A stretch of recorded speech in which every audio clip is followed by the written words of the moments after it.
नमस्कार पशुवैद्यक मित्रांनो, एबीएस कंपनी नेहमीच आपल्या पशुवैद्यकांच्या हिताचं कौतुक करून आपल्या हितासाठी नाविन्यपूर्ण असा उपक्रम राबवत असतात। तर ह्याच अनुषंगाने आपण दिवाळीनिमित्त जी स्कीम काढलेली त्याच्यामध्ये डिजिटल थ्रॉइंग युनिट याचा उल्लेख केलेला होता आणि ह्या डिजिटल थ्रॉइंग युनिट विषयी बऱ्याचशा पशुवैद्यकांकडून माझ्यापर्यंत विचारणा करण्यात आली होती।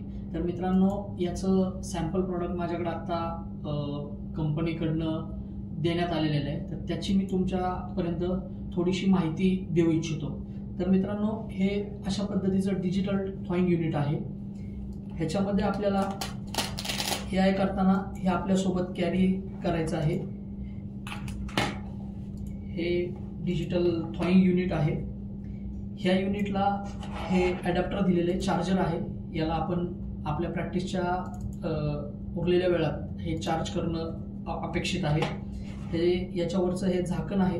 या झाकणाच्या याच्यातनं इथं पाणी टाकण्यासाठी जागा आहे। आपण हे फ्रेश रोजच्या रोज चांगलं पाणी याच्यात वापरावं आणि हे पाणी टाकल्यानंतर ज्यावेळेस आपल्याला AI करायची असेल, आपण गोठ्यात गेल्यानंतर इथं ऑन आणि ऑफचं बटन आहे आणि एक स्टार्टचं बटन आहे।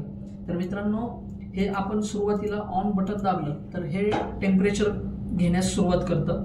आता जर बघितलं तर हे 36 ते 37 डिग्रीच्या मध्ये टेम्परेचर ऑलरेडी झालेलं आहे। याला जर आपण परत स्टार्ट केलं तर हे परत 0 होईल आणि ज्यावेळेस आपल्याला AI करायचं आहे त्याच्या अगोदर आपण गोठ्यावर गेल्यानंतर हे डिजिटल थ्रॉइंग युनिट चालू करायचं आहे। त्याच्यानंतर आपण आपल्या नियमित प्रोसेस प्रमाणे आपण जशी कंटेनरमधनं कृत्रिम रेतनाची वीर्य मात्रा काढतो आणि ती याच्यात टाकतो आणि ह्या टाकल्यानंतर 36 ते 37 डिग्री सेंटीग्रेडला आपल्या म्हणजे जर सेक्सेल वीर्य मात्रा असेल तर 45 सेकंदापर्यंत आणि कन्व्हेन्शनल जर असेल तर ती 30 सेकंदापर्यंत आपण याच्यात थॉ करणं अपेक्षित आहे।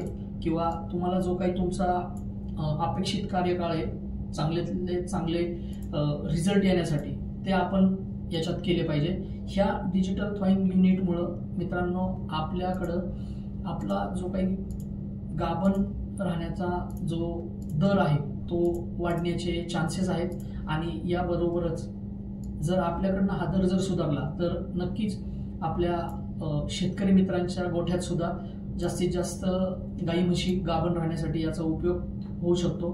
तर मी पुनश्च